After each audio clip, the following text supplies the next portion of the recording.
بسم اللہ الرحمن الرحیم۔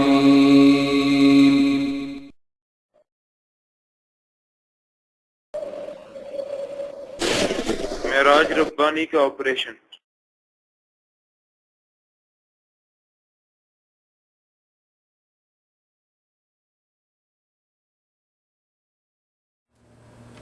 الحمدللہ نحمده ونستعینه ونستغفره ونؤمن به ونتوکل علیہ ونعوذ باللہ من شرور انفسنا ومن سیئات اعمالنا من يهده اللہ فلا مضل له ومن يضلل فلا هادی له ونشهد ان لا الہ الا اللہ وحده لا شریک له ونشهد أن سيدنا ومولانا محمدا عبده ورسوله۔ میرے نہایت واجب الاحترام بزرگوں، مسلک اہل سنت والجماعت سے تعلق رکھنے والے وجود نوجوان دوستوں اور بھائیوں، آج ہمارے ہاں پاک و ہند میں ایک ایسا طبقہ موجود ہے کہ جو قرآن کریم کی تشریحات کو بدلنا چاہتا ہے، احادیث پیغمبر سے امت کو دور کرنا چاہتا ہے۔ اس کے لیے انہوں نے ایک غلیظ حربہ یہ استعمال کیا کہ وہ علماء اور فقہا جنہوں نے نبوت کے دین کو اصلی شکل میں پیش کیا، ان کی مقدس ذات پر حملہ آور ہوئے۔ کبھی فقہا پہ اعتراضات، کبھی اولیاء علماء پہ اعتراضات، اور کبھی مجتہدین کی ذات پہ اعتراضات۔ اس دور میں ان کی بعض وہ شخصیات کہ جنہوں نے میڈیا کے ذریعے مبارک اور مقدس شخصیات پہ حملہ کیے، ان میں ایک نام معراج ربانی کا۔ حکیم الامت بننے کے لیے شروع سے ہی مکمل فیلڈ ہموار کی جاتی ہے، تیار کی جاتی ہے، تاکہ تم یہ تمام سب سن کر کے باقاعدہ سجدہ ریز ہو جاؤ، نام سنتے ہی سجدے میں پڑ جاؤ۔ اتنے بڑے عالم ہیں حکیم الامت۔ آپ کا نام اشرف علی اسی وقت تجویز فرمایا تھا، ابھی پیدا بھی نہیں ہوئے، آثار بھی نہیں ہوئے، کچھ بھی نہیں۔ نام کیا رکھا تھا ان کا؟ مجذوب صاحب نے بولو اشرف علی۔ ہاں، اور یہ غلام مرتضی جو ہے نا، نام بھی عجیب و غریب لگتا ہے۔ یہ مجذوب شیعوں کے اندر زیادہ ہوتے ہیں، اور اشرف علی بھی نام عجیب و غریب ہے، اسی ٹائپ کا ہے کہ نہیں ہے؟ شیعیت کی بو آتی ہے۔ محترم سامعین، معراج ربانی نے جس طرح حکیم الامت تھانوی مولانا اشرف علی رحمہ اللہ کے مسائل پر گفتگو کی ہے، حضرت تھانوی کی ذات پر گفتگو کی ہے، جب حکیم الامت مولانا تھانوی رحمہ اللہ کے نام کی بات آئی، کوئی اعتراض نہ بن پڑا تو معراج ربانی نے یوں کہہ دیا کہ ان کا نام اشرف علی تھا جس سے شیعت کی بو آتی ہے۔ یعنی کس قدر تعجب کی بات ہے کہ یہی معراج ربانی جب سادہ و مسلمانوں کو دھوکہ دینا چاہیں، اس وقت یہ کہیں گے کہ حق پر وہ لوگ ہیں جو پیغمبر صلی اللہ علیہ وسلم اور پیغمبر کے صحابہ کی بات کریں، نبی اور نبی کے صحابہ کے نقش قدم پر چلیں۔ تو میں پوچھنا چاہوں گا، حضرت علی المرتضی رضی اللہ عنہ کیا پیغمبر کے شاگرد نہیں؟ حضرت علی المرتضی رضی اللہ عنہ کیا داماد پیغمبر نہیں؟ حضرت علی المرتضی رضی اللہ عنہ کیا چوتھے نمبر کے خلیفۃ المسلمین نہیں؟ حضرت علی رضی اللہ عنہ کیا ان 10 اصحاب پیغمبر میں سے نہیں جن کا نام لے کر پیغمبر نے جنت کی بشارت دی ہے؟ اس شخص کے نام کے ساتھ اپنے نام کو رکھنا کیا یہ شیعت کی بو ہے؟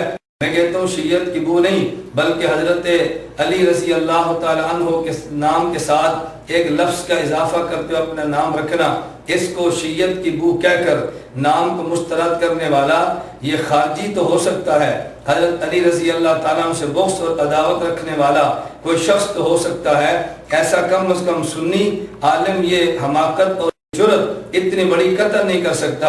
میں معراج ربانی صاحب سے پوچھنا چاہوں گا، اگر اشرف علی نام رکھنے میں شیعت کی بو ہے تو پھر کیا نذیر حسین دہلوی میں شیعت کی بو نہیں ہے؟ اگر اشرف علی میں اس لیے شیعت کی بو ہے کہ حضرت علی کا نام، حضرت علی کا لفظ آ گیا، کیا محمد حسین بٹالوی یہ شیعت کی بو نہیں ہے؟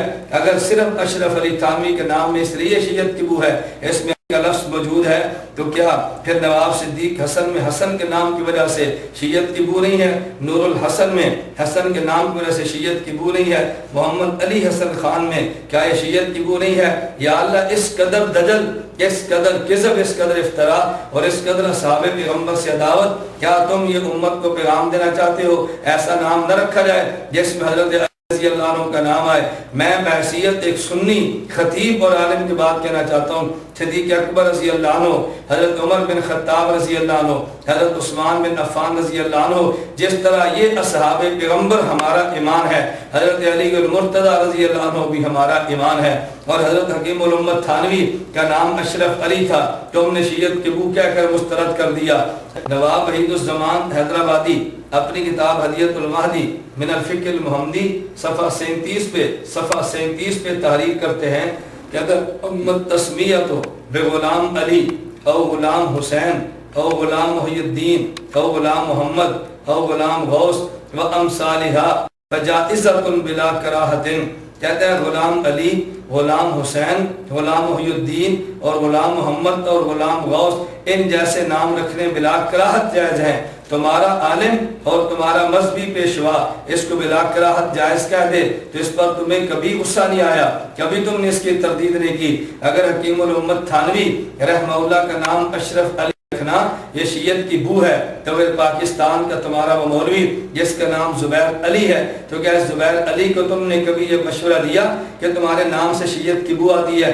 بلکہ عجیب بات یہ ہے کہ زبیر علی اٹک کے قصبہ حضروں میں جس محلے اور جس گاؤں میں رہتا ہے اس کا نام داد پیر ہے، تو کیا داد پیر سے شرک کی بو نہیں آتی؟ تم ایک بار کہہ دو نا کہ زبیر علی کے نام سے شیعت کی بو ہے اور اس کے گاؤں داد پیر سے شرک کی بو ہے، لیکن تم ہرگز نہیں کہو گے کیونکہ تمہارا ملا جو ہے وہ تمہارا فرق جو ہے، تمہارا شخص زبیر نام علی ہو شیعت کی بو نہیں ہے، داد پیر میں رہتا ہو شرک کی بو نہیں ہے، اور حکیم الامت تھانوی کے نام کے ساتھ اشرف علی آ جائے وہ شیعت کی بو ہے۔ اسے بددیانتی، اسے جہالت اور اسے کذب اور افتراء کے علاوہ اور کوئی نام نہیں دیا جا سکتا۔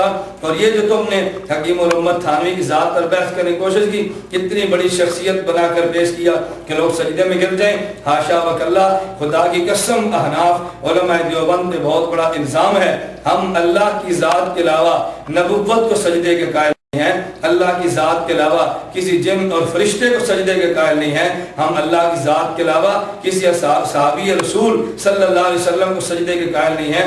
حکیم الامت کے لیے سجدے کا کیا معنی؟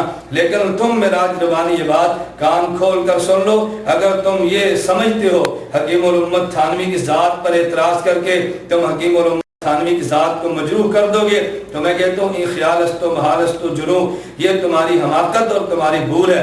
حکیم الامت تھانوی بڑے شخص تھے، آج بھی بڑے شخص ہیں، حکیم الامت تھانوی کا نام زندہ اور تابندہ رہے گا، ان کے سنہری کارناموں کو یاد رکھا جائے گا، اور اللہ رب العزت تمہیں بھی سمجھ اور عقل عطا فرمائے۔ ان اکابر پر بلا وجہ الزامات لگانے کی بجائے اگر علمی اختلاف ہے تم بڑے شوق سے بیان کرو اور اس بیان کا تم جواب بھی سنو، لیکن اکابر اور ان علماء کی ذات پر کیچڑ اچھال کے بلا وجہ عوام کو ان سے بددم کرنے کی تم خواہ مخواہ ایک سائل حاصل کرنا چاہتے ہو، اس کوشش کی وجہ سے تم اپنے امان نامے کو سیاہ تو کر سکتے ہو، اپنے امان نامے کو کالا تو کر سکتے ہو، اپنے امان نامے میں گناہوں کی پوٹلیاں تو ہو، لیکن حکیم الامت تھانوی نبر اللہ مرقدہ کی ذات پر تم ذرہ بھی کیچڑ اچھال کر اس قدر مجروح نہیں کر سکتے کہ حکیم الامت تھانوی رحمہ اللہ کی ذات سے لوگ تعلق توڑ دیں گے۔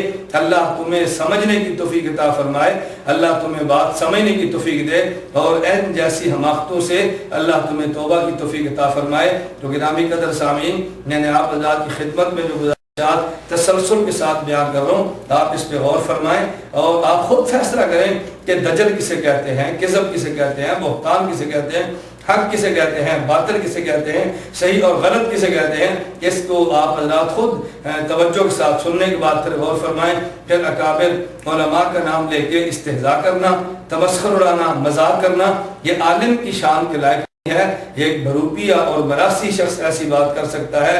اللہ ہمیں ان راہزنوں سے محفوظ رکھے جو راہبروں کے بیس میں پھرتے ہیں، اللہ ان لٹیروں کے اللہ شر سے محفوظ رکھے جو حضرات رہنماؤں کے روپ میں پھرتے ہیں، اللہ ہم سب کو ان کے دجل اور فریب سے محفوظ رکھے اور اہل سنت والجماعت کے مسلک اور منہج پر ہمیں چلنے کی توفیق عطا فرمائے۔ جا رہے ہیں، اب تو ہم جا رہے ہیں، اس کے بعد غشی طاری ہو گئی، یعنی بے ہوشی ہو گئی اور 1.25 گھنٹے تک طاری رہی، سانس تیز تیز چلتا رہا، اور کتنی مستورات نے یعنی عورتوں نے دیکھا، عورتوں کی شہادت سنو، کتنی عورتوں نے دیکھا کہ جب سانس اوپر آتا تو آپ کی درمیانی اور شہادت کی انگلی کے بیچ، یہ درمیانی انگلی ہے نہیں اور یہ شہادت کی انگلی، اس دونوں کے بیچ میں ہتھیلی کی پشت سے ایک ایسی تیز روشنی نکلتی کہ جلتے ہوئے قمقمے ماد پڑ جاتے تھے۔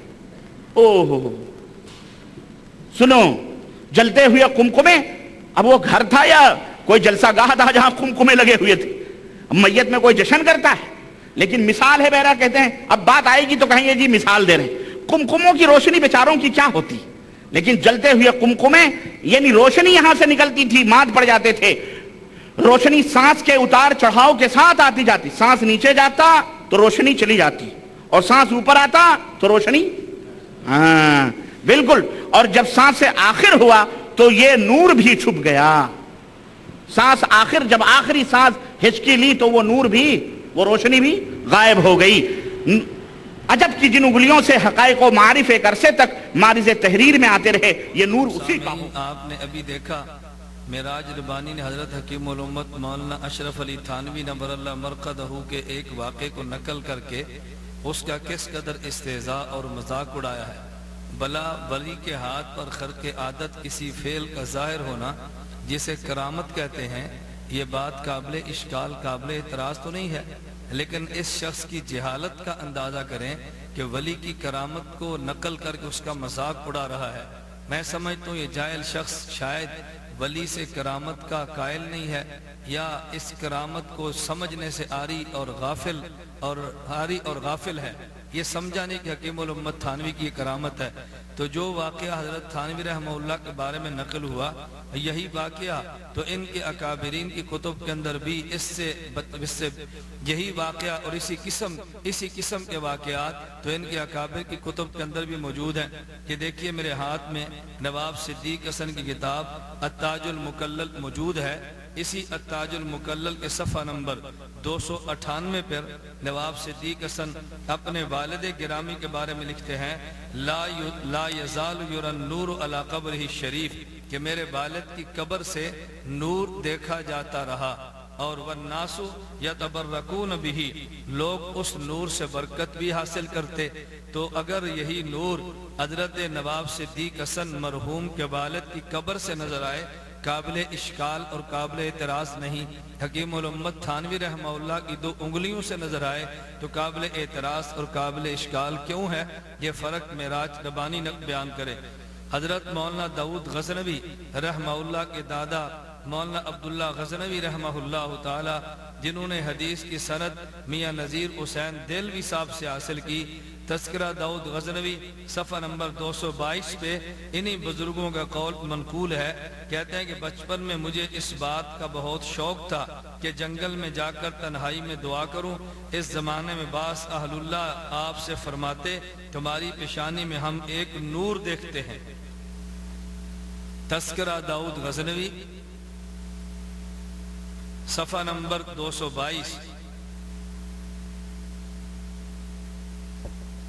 تو اگر مولانا عبداللہ غزنوی مرحوم کی پیشانی سے اکابر اہل اللہ نور دیکھیں تو یہ کوئی قابل اعتراض نہیں۔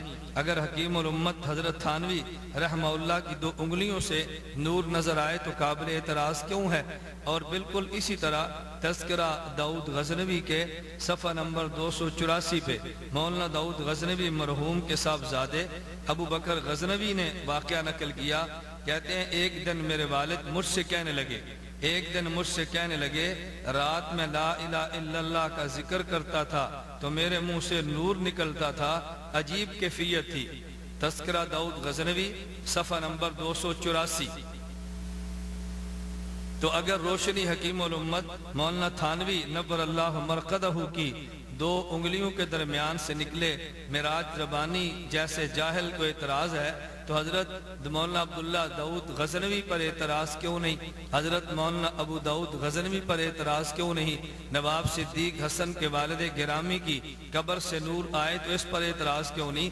ان پر بھی اعتراض کرنا چاہیے تھا، ہمیں تو کوئی اعتراض نہیں، ہم نے ان کا ادب بھی کیا، ان کا احترام بھی کیا، ان کے واقعات کو کرامت سمجھ کر قبول بھی کیا، لیکن معراج ربانی میں کہتا ہوں اگر تم نے اعتراض کرنا تھا اپنے اکابر کی کتب پر بھی اعتراض کرتے، اگر ان سے تم نے چشم پوشی اختیار کی ہے حکیم الامت تھانوی رحمہ اللہ پر اعتراض کرنا اس بات کی دلیل ہے کہ تمہیں چڑ ان واقعات سے نہیں بلکہ حکیم الامت تھانوی رحمہ اللہ جیسے اس فقی سے چڑ اور بغض ہے کہ جس کے بہشتی زیور کو اللہ نے قبولیت اور پذیرائی عطا فرمائی اور امت مسائل کے لیے بہشتی زیور کی طرف رجوع کر رہی ہے۔ اس سے بھی عجیب تر واقعہ میں آپ کی خدمت میں پیش کرتا ہوں۔ مولانا محمد ابراہیم میر سیال کوٹھی کی کتاب تاریخ اہل حدیث کے صفحہ نمبر 75 پہ ایک واقعہ درج ہے۔ پہلے صفحہ نمبر 71 پہ فیض ربانی کے عنوان سے انہوں نے ایک بات نقل کی جو صفحہ 72 کے آخر تک چلی ہے، اس کا میں واقعہ من نوعاً آپ کی خدمت میں نقل کرتا ہوں۔ کہتے ہیں ہر چند کہ میں سخت گناہگار ہوں لیکن یہ ایمان رکھتا ہوں اور اپنے صالح سادہ جناب مولانا ابو عبداللہ عبید اللہ غلام حسن صاحب مرحوم سیال کوٹی اور جناب مولانا حافظ عبد المنان صاحب مرحوم محدث وزیر آبادی کی صحبت و تلقین سے یہ بات یقین کے رتبے تک پہنچ چکی ہے کہ بزرگان دین خصوصاً حضرات ائمہ متبوعین رحمہم اللہ سے اس نے عقیدت نزول برکات کا ذریعہ ہے، اس لیے بعض اوقات خدا تعالی اپنے فضل امیم سے کوئی فیض اس ذرہ بے مقدار پر نازل کر دیتا ہے۔ اس مقام پر اس کی صورت یوں ہے کہ جب میں نے اس مسئلہ کے لیے کتب متعلقہ الماری سے نکالی اور حضرت امام صاحب رحمہ اللہ کے متعلق تحقیقات شروع کی تو مختلف کتب کی ورق گردانی سے میرے دل پر کچھ غبار آ گیا۔ امام صاحب سے مراد حضرت امام اعظم ابو حنیفہ نور اللہ مرقدہ کی ذات گرامی ہے۔ کہتے ہیں ان کے متعلق کچھ میرے دل پر غبار آیا جس کا اثر بیرونی طور پر یہ ہوا کہ دن دوپہر کے وقت جب سورج پوری طرح روشن تھا یکا یک میرے سامنے گھپ اندھیرا چھا گیا، گویا ظلماتم بعضها فوق بعض کا نظارہ ہو گیا۔ مان خدا تعالیٰ نے میرے دل میں ڈالا کہ یہ حضرت امام رحمہ اللہ سے بدظنی کا نتیجہ ہے، اس سے استغفار کرو۔ میں نے کلمات استغفار دہرانے شروع کیے، وہ اندھیرے فوراً کافور ہو گئے اور ان کی بجائے ایسا نور چمکا کہ اس نے دوپہر کی روشنی کو مات کر دیا۔ تاریخ اہل حدیث صفحہ نمبر 72 پر یہ تحریر موجود ہے۔ کہتے ہیں ایسا نور چمکا کہ جس نے دوپہر کی روشنی کو مات کر دیا، ان کی بجائے ایسا نور چمکا کہ اس نے دوپہر کی روشنی کو مات کر دیا۔ اب میں معراج ربانی سے پوچھنا چاہتا ہوں اگر حکیم الامت تھانوی نور اللہ مرقدہ کی 2 انگلیوں سے روشنی نکلے جو کمکموں کو مات کر دے تمہیں اعتراض ہوا، تو جو اگر ایسا نور دن کو نکلے جو سورج کی روشنی کو مات کر دے اس پر اعتراض تم نے کیوں نہیں کیا؟ میں نے اس لیے کہا معراج ربانی یا تو جاہل ہے اور یا یہ شخص خائن اور بددیانت ہے۔ جاہل میں اس بنیاد پہ کہتا ہوں حکیم الامت تھانوی کا واقعہ جو محض کرامت ہے، کرامت کو نقل کر کے استہزاء کرنا، کرامت کو نقل کر کے مذاق کرنا، عالم تو کجا عام شخص بھی اس کا ارتکاب نہیں کر سکتا۔ میں کہہ سکتا ہوں شاید کوئی مراسی شخص یا شاید کوئی ڈوم شخص یا شاید کوئی استہزاء کرنے والا، ٹھٹھا کرنے والا ایک بازاری شخص تو جملے کہہ سکتا ہے مگر عالم کم از کم زبان سے جملہ نہیں کہہ سکتا۔ توحید کی دعوت، پیغمبر کی سنت کی دعوت اور اس انداز میں واقعات کو نقل کر کے استہزاء اڑانا، یہ تمہیں ہی اللہ مبارک کرے، یہ تمہیں ہی زیب دیتا ہے۔ تو میں نے 2 باتیں کی، یا تو معراج ربانی جاہل ہے جن کرامات کو سمجھنے سے عاری اور نہ بلد ہے، اور یا یہ شخص خائن اور بددیانت ہے۔ اگر ایک واقعہ دیوبند کے علماء کی کتاب کے اندر آ جائے نقل کر کے تردید کر دو، اور اگر اپنے اکابر کی کتاب کے اندر آ جائے اس کو شیر مادر سمجھ کر ہضم کر جاؤ، یا خائن یا بددیانت ہے۔ اس کو چاہیے چاہیے یا جہالت کی بجائے علم حاصل کرے اور کرامات پہ قرآن و سنت کا مطالعہ کرے، اور یا اگر یہ جہالت کو بجائے ان واقعات کو سمجھتا ہے تو پھر جو ان کے اکابر کی کتب میں واقعات موجود ہیں ان کی تردید بھی کر دیتا، ایک بیان اس کے خلاف بھی ریکارڈ کر دیتا۔ ہم سمجھتے کہ اگر جاہل ہے لیکن بدیانت نہیں، بلکہ جس کو حق سمجھتے سب کی تردید کرتا ہے۔ صرف علماء دیوبند کو تختہ مشق بنا کر بازاری زبان استعمال کرنا، یہ معراج ربانی جیسے جاہل، خائن، بدیانت اور دجال شخصوں کی زیب دیتا ہے۔ میں گرامی قدر سامعین آپ کی خدمت میں واقعات اس لیے نقل کر رہا ہوں، میں حضرت تھانوی کے واقعے پر دلائل بھی دے سکتا ہوں، لیکن میں صرف یہ ثابت کرنا چاہ رہا ہوں حضرت تھانوی کے متعلقہ اگر یہ واقعہ آیا ہے تو یہ اکابر غیر مقلدین کی ذات کے بارے میں بھی واقعات موجود ہے۔ یہ کوئی انوکھی اور تعجب کی بات نہیں کہ آدمی اس کو استہزاء کے بیان کرے، مذاق اڑا کے رد کر دے۔ میں اللہ سے دعا کرتا ہوں اللہ اس کے دجل سے امت کو محفوظ فرمائے، اس کی خیانت اور بددیانتی سے اللہ امت کو محفوظ رکھے، اور اس شخص کو بھی اللہ رتی علم کا بھی دے، اللہ ذرہ حیا بھی عطا کرے تاکہ اکابر کے خلاف بول تو اس کو کم از کم کچھ مذہبی غیرت کا احساس ہو۔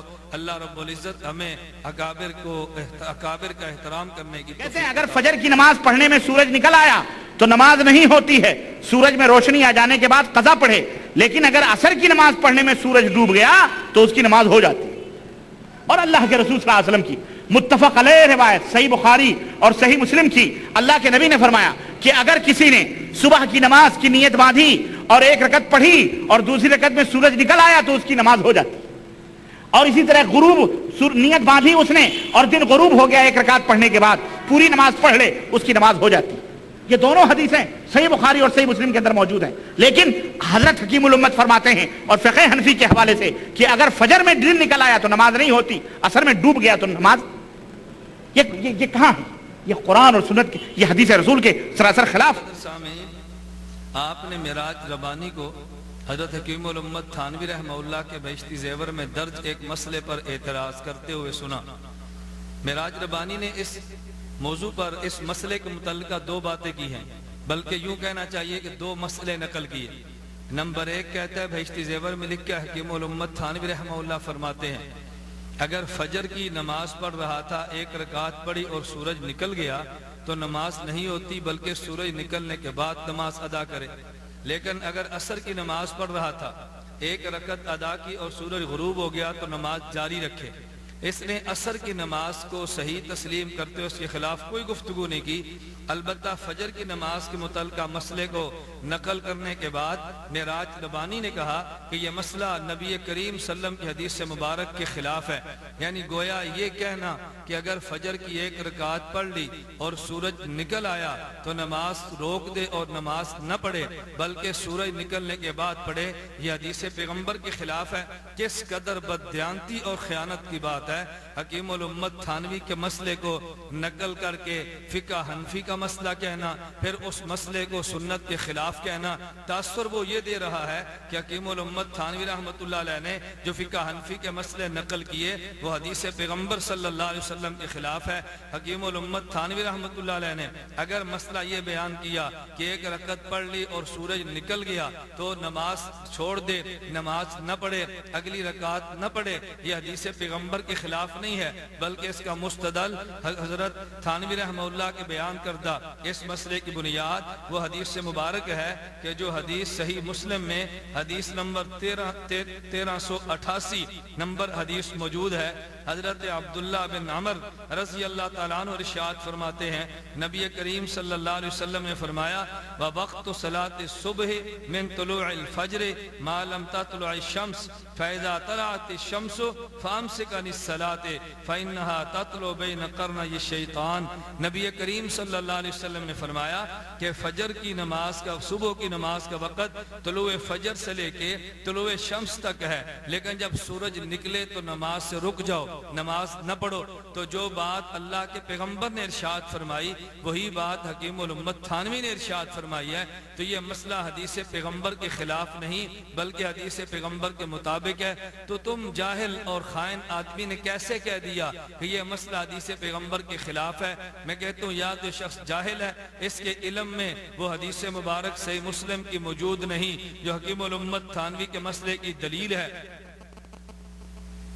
یا اس کے علم یا یہ جاہل ہے اور اس کے علم میں حکیم الامت تھانوی کے مسئلے کی وہ دلیل موجود نہیں جو صحیح مسلم میں موجود ہے، یا یہ خائن اور بددیانت ہے، اس کے علم میں دلیل موجود تھی مگر دلیل کو نقل کرنے کی بجائے حکیم الامت تھانوی کے مسئلے کو حدیث پیغمبر کے خلاف کہہ دیا۔ میں اس لیے کہتا ہوں معراج ربانی جاہل ہے اور یا یہ شخص خائن ہے۔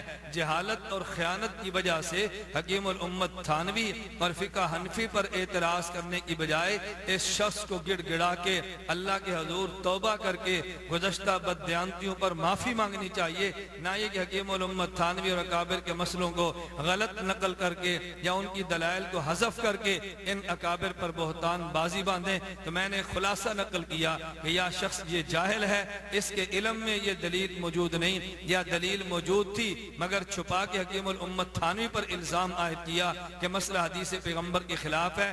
تو ایسا کام یا جاہل کر سکتا ہے یا خائن کر سکتا ہے۔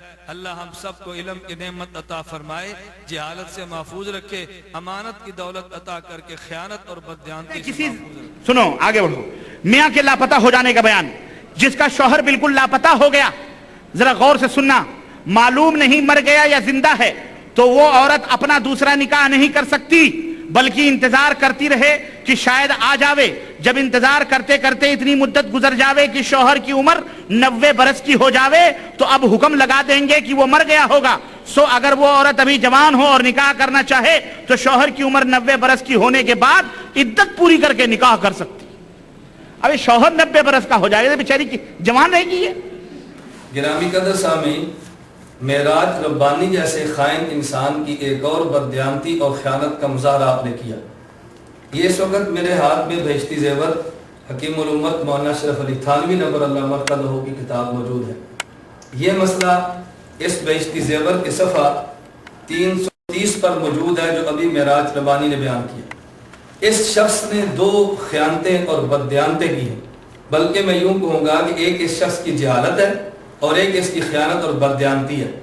جہالت یہ کہ اس نے مسئلہ بیان کرتے حکیم الامت حضرت تھانوی رحمہ اللہ پہ ایک احمقانہ اعتراض یہ کیا کہ جب شوہر کی عمر 90 سال ہے عورت جوان کیسے ہو سکتی ہے؟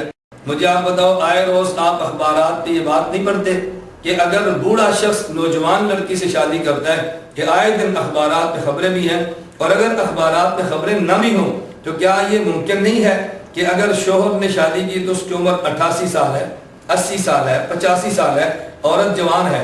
اب اگر شوہر لاپتہ ہو گیا تو آج 88 سال کی عمر میں اس نے نکاح کیا، اگر نکاح کے 2 دن بعد بھی غائب ہو تو 2 سال بعد اس کی عمر 90 سال ہے، تو 2 سال کے بعد وہ 90 سال کا ہو گیا۔ اسی طرح اگر کسی نے 80 سال کی عمر میں شادی کی ہے، 10 سال کے بعد وہ 90 سال کا ہو گیا۔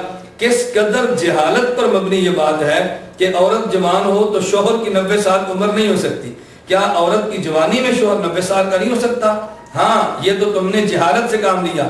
اگلی تم نے بددیانتی یہ کی ہے، حکیم الامت تھانوی رحمۃ اللہ علیہ نے بہشتی زیور میں اگر یہ مسئلہ درج فرمایا ہے کہ عورت کا شوہر لاپتہ ہو گیا، 90 سال کی اس کی عمر تک انتظار کی جائے، اس کی عمر 90 سال ہو گئی، اب یہ عورت کسی اور شوہر سے نکاح کر سکتی ہے۔ آپ نے اس پہ غور کیا کہ یہ جو بہشتی زیور کا تم نے مسئلہ بیان کیا، کیا بہشتی زیور کے حاشیے پر حکیم الامت تھانوی رحمۃ اللہ علیہ نے اس مسئلے کے علاوہ احناف کا مفتہ بھی قول نقل نہیں کیا؟ وہی حکیم الامت تھانوی جو بہشتی زیور پہ مسئلہ درج فرما رہے ہیں اسی کے نیچے حاشیے پہ لکھتے ہیں، لیکن آج کل شدت ضرورت کی وجہ سے علماء نے امام مالک صاحب رحمہ اللہ کے مذہب پر فتویٰ دیا ہے، ان کے نزدیک اتنی مدت شرط نہیں، اگر کسی کو ضرورت ہو تو علماء سے مفصل طور سے معلوم کر کے اس پر عمل کر سکتا ہے، یہاں پر تفصیل سے لکھنے کی گنجائش نہیں۔ نیز ایک رسالہ الحیلۃ الناجزہ للحلیلۃ العاجزہ میں اس مسئلہ اور اس قسم کے دوسرے ضروری مسائل کو کہ جن میں امام مالک رحمہ اللہ کے مذہب پر فتویٰ دینے کی گنجائش ہے تفصیل سے لکھا گیا ہے، اور علماء تھانہ دیوبند سہارنپور کے اس پر متفقہ دستخط ہیں، اس کو بھی ایسی ضرورت کے وقت بغور دیکھنا ضروری ہے۔ حکیم الامت تھانوی رحمۃ اللہ علیہ نے جس فتوے کا حاشیے میں ذکر کیا اس کو ذکر نہ کرنا کتنی بڑی خیانت اور بددیانتی ہے۔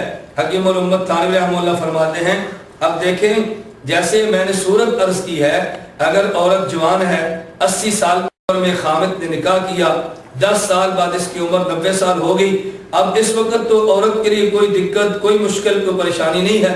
لیکن اگر عورت کی عمر مثال کے طور پہ 25 سال ہے، خامد کی عمر 30 سال ہے، اب یہ لاپتہ ہے، اس کی انتظار کرنے کے لیے 90 سال کی انتظار کریں، 60 سال اور چاہیے. اس مسئلے پر چونکہ عورت کو مشکلات کا سامنا تھا تو آپ کے ہاں دوسرے مذہب، مجتہد کے مذہب پر فتویٰ دینے کی عموم بلوا میں گنجائش موجود تھی. علماء نے فتویٰ بھی دیا، کتاب بھی تحریر کی، اور اس فتوے پر علماء تھانہ بھون، علماء دیوبند، علماء سہارنپور کے متفقہ دستخط موجود ہے. تو اگر معراج ربانی تم نے یہ مسئلہ بیان کرنا تھا تو میں چاہیے تھا کہ حاشیے پر موجود فتویٰ بھی نقل کرتے. ایک کو بیان کرنا اور دوسرے کو چھپانا، اس کو بددیانتی اور خیانت کے علاوہ اور کوئی نام نہیں دیا جا سکتا. محترم سامعین، آپ حضرات ان کی بددیانتیوں کا مظاہرہ فرمائیں، ان کی خیانتوں پر توجہ دیں، اور ایسے خائن قسم کے لوگوں سے خود کو محفوظ رکھیں، اپنے ایمان کی فکر کریں، اور علماء دیوبند کے فتاوی جات پر مکمل اعتماد فرمائیں. اب یہ عورتوں کا مسئلہ، کہتے ہیں اگر چھاتی سے پانی نکلتا ہے اور درد بھی ہوتا ہے تو وہ بھی نجس ہے، اس سے بھی وضو ٹوٹ جاتا ہے. اب اگر کوئی دودھ والی بیچاری عورت ہو، اپنے بچے کو دودھ پلا لے تو وضو گیا اس کا، سمجھو یہی مسئلہ ہوا نا. یعنی وضو بنانے کے بعد بچے کو دودھ نہیں پلانا چاہیے. گرامی قدر سامعین، آپ حضرات نے معراج ربانی کی ایک اور بددیانتی اور خیانت کا مظاہرہ کیا. اب یہ بہشتی زیور میرے سامنے موجود ہے. صفحہ 51 پہ حکیم الامت مولانا اشرف علی تھانوی نبر اللہ مرقدہ مسئلہ یہ تعریف فرماتے ہیں، اگر چھاتی سے پانی نکلتا ہے اور درد بھی ہوتا ہے تو وہ بھی نجس ہے، اس سے وضو جاتا رہے گا، اور اگر درد نہیں ہے تو نجس نہیں ہے اور اس سے وضو بھی نہ ٹوٹے گا. اب اصل مسئلہ یہ ہے، اگر عورت کی چھاتی سے پانی ہے، وہ پانی درد کے ساتھ ہے یا بغیر درد کے؟ حکیم الامت تھانوی رحمہ اللہ سمجھانا چاہتے ہیں اگر پانی آیا تو بغیر درد کے، اس کا معنی یہ ہے کہ بغیر اندر کسی زخم کے پانی نکلا ہے، لہذا یہ نجس بھی نہیں اور وضو نہیں ٹوٹے گا. لیکن اگر عورت کے چھاتی سے پانی نکلا اور درد کے ساتھ نکلا، اس کا معنی اندر زخم ہے، زخم کی وجہ سے پانی باہر آیا، لہذا یہ پانی نجس ہوگا اور وضو ٹوٹ جائے گا. اب محترم سامعین، آپ حضرات فرمائیں، اس پورے مسئلے میں کہ دودھ کا ذکر ہے، حکیم الامت تھانوی نے کہ دودھ کا تذکرہ فرمایا، لیکن اس احمق، جاہل اور خائن بددیانت شخص نے اپنی طرف سے شیطان کی طرح قیاس کر کے مزید جملہ جڑ دیا، عورت دودھ نہیں پلا سکتی، وہ دودھ نکلا تو وضو چلا گیا، اس کا معنی ایک عورت دودھ مت پلائے. حکیم الامت تھانوی رحمہ اللہ نے دودھ کا تذکرہ قطعاً نہیں کیا، اس دودھ کی وجہ سے وضو کا تذکرہ قطعاً نہیں کیا. تو جو بات حکیم الامت تھانوی نے فرمائی ہے، اس شخص کو چاہیے تھا اس مسئلے پر اعتراض کرتا، لیکن کیونکہ اس مسئلے پر اعتراض کی کوئی گنجائش نہیں تھی، لہذا اپنی طرف سے ایک اور بات کہہ دی اور اس پر اعتراض کر دیا، اور پھر بددیانتی کا مظاہرہ بھی کیا. اور جہالت دیکھیں، کہتے ہیں اس مسئلہ میں اور مسائل بھی ہیں، چلو ہم ذکر کرتے ہیں. میں کہتا ہوں اس مسئلہ میں اور مسائل کون سے ہیں؟ اللہ تمہاری جہالت کو تم سے دور فرمائے. اچھا ہوتا کہ اگر اس مسئلہ میں جو اور مسائل ہیں تم وہ بھی بتاتے، تاکہ ہمیں مزید اندازہ کرنے میں آسانی ہوتی کہ جناب کس قدر جاہل ہے. خیر، میں گزارش کر رہا تھا یہ شخص جاہل بھی ہے اور خائن بھی ہے. میں نے اس لیے آپ کی خدمت میں اور آپ کی وساطت سے معراج ربانی تک پیغام پہنچانا چاہتا ہوں. کیا یہ ممکن ہے کہ تم کسی علمی مجلس میں حضرت تھانوی کے بہشتی زیور کے اس مسئلے پر علمی مجلس میں تم علماء کی موجودگی میں یہ بات کہہ دو، تاکہ ہمیں بھی احساس ہو کہ آپ خیانتیں نہیں بلکہ امانت، جہالت نہیں بلکہ علم کی بات کرتے ہیں. جاہل عوام کے سامنے بیٹھ کے ایسی جہالتیں اور بددیانتیاں بیان کر کے معراج ربانی صاحب جو مشورہ دوں گا، اللہ کے لیے اپنی قبر اور آخرت خراب مت کریں، اللہ کے لیے امت کو گمراہ مت کریں، خدا کے لیے اپنی قبر کی فکر کریں، اپنی آخرت کی فکر کریں. تم نے جو جبہ اوڑھا ہوا ہے، کم از کم اس جبے کی لاج رکھ لیں، کم از کم اس سعودین رومال کی لاج رکھ لیں. تمہیں جو مولوی کہا جاتا ہے، کم از کم مولوی پن کا خیال کر لیں. اللہ رب العزت ہمیں ان جہالتوں اور خیانتوں سے محفوظ. وضو کو توڑنے والی چیزوں کا بیان کہتے ہیں کسی کی آنکھ کے اندر کوئی دانہ وغیرہ تھا، وہ ٹوٹ گیا یا خود اس نے توڑ دیا، تو اگر آنکھ کے باہر پانی نکل پڑا تو وضو گیا. وضو گیا، ٹوٹ گیا وضو. اب رو بھی مت وضو بنا کر.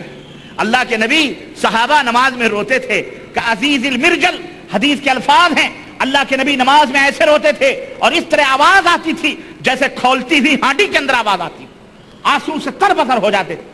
یہ کہتے ہیں دانا ہو ٹوٹ گیا یا توڑ دے تو آنکھوں میں دانے کوئی توڑے گا نماز میں یا وضو میں؟ بولو۔ محترم سامعین، معراج ربانی صاحب نے بہشتی زیور کے مسئلے کو بیان کرتے ہوئے ایک اور بددیانتی اور خیانت کا مظاہرہ کیا۔ حکیم الامت حضرت تھانوی رحمۃ اللہ علیہ نے بہشتی زیور صفحہ 50 پر جو مسئلہ درج کیا وہ یہ ہے، کسی کی آنکھ کے اندر کوئی دانہ وغیرہ تھا، وہ ٹوٹ گیا یا خود اس نے توڑ دیا اور اس کا پانی بہہ کر آنکھ میں تو پھیل گیا لیکن آنکھ کے باہر نہیں نکلا تو اس کا وضو نہیں ٹوٹا، اور اگر آنکھ کے باہر پانی نکل پڑا تو وضو ٹوٹ گیا۔ حضرت حکیم الامت تھانوی رحمہ اللہ نے مسئلہ کون سا بیان کیا اور معراج ربانی نے اس پر فضول تبصرہ بھی کیا اور ساتھ ہی احمقانہ بات بھی کہہ دی۔ اگر میں اس پہ تبصرہ کروں گا تو مشکل میں پڑ جائیں گے۔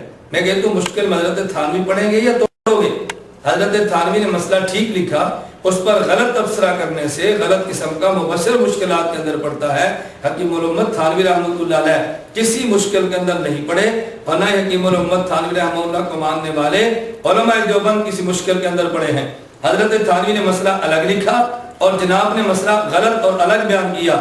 دلیل کے طور پر کیا بات پیش کی؟ نبی کریم صلی اللہ علیہ وسلم نماز پڑھتے، نماز میں رو پڑتے، پیغمبر صلی اللہ علیہ وسلم کی مبارک آنکھوں سے آنسو بہہ پڑتے تو کیا ان کا وضو ٹوٹ جاتا؟